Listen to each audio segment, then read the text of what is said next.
Genesis Kapitulo 7. At sinabi ng Panginoon kay Noe, lamulan ka at ang iyong buong sangbahayan sa sasakyan, sapagkat ikaw ay aking nakitang matuwid sa harap ko sa panahong ito.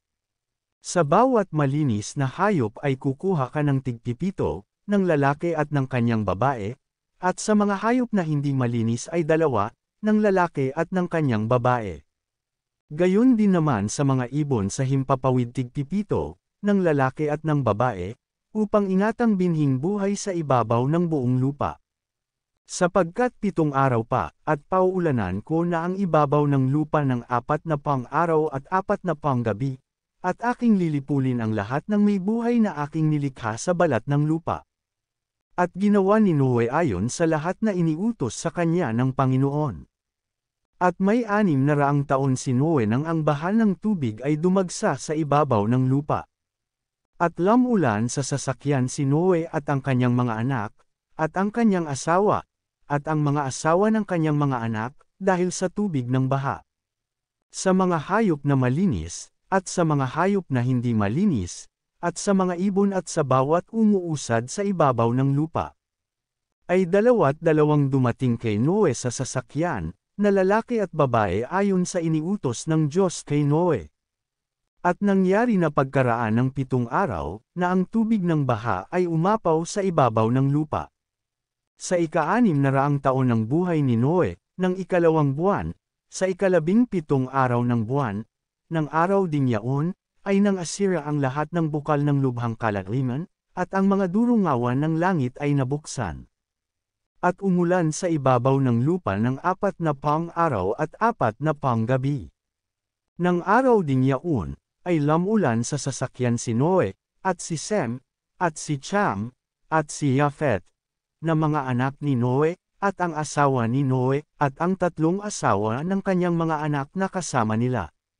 Sila, at ang bawat hayop gubat ayon sa kani-kanilang uri, at lahat ng hayop na maamo ayon sa kani-kanilang uri, at bawat umuusad sa ibabaw ng lupa ayon sa kani-kanilang uri, at bawat ibon ayon sa kani-kanilang uri, lahat ng sari-saring ibon.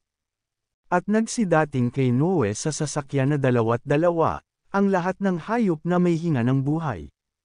At ang mga nagsilulan, ay lamyulang lalaki at babae, ng lahat na laman, gaya ng iniutos sa kanya ng Diyos, at kinulong siya ng Panginoon. At tumagal ang baha ng 40 araw sa ibabaw ng lupa, at lumaki ang tubig at lumutang ang sasakyan, at nataas sa ibabaw ng lupa.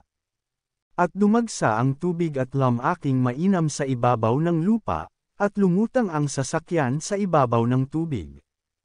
At dumagsang lubha ang tubig sa ibabaw ng lupa, at inapawan ang lahat na mataas na bundok na nasa silong ng buong langit. 15 siko ang lalim na idinagsa ng tubig, at inapawan ang mga bundok. At namatay ang lahat ng lamang gumagalaw sa ibabaw ng lupa, ang mga ibon at gayon din ang hayop, at ang hayop gubat, at ang bawat nagsisyusad na umuusad sa ibabaw ng lupa, at ang bawat tao. Ang bawat may hinga ng diwa ng buhay sa kanilang ilong, lahat na nasa lupang tuyo ay namatay. At nilipol ang bawat may buhay na nasa ibabaw ng lupa, ang tao at gayon din ang hayop, at ang mga umuusad at ang mga ibon sa himpapawid, at sila'y nalipol sa lupa, at ang natira lamang, ay si Noe at ang mga kasama niya sa sasakyan.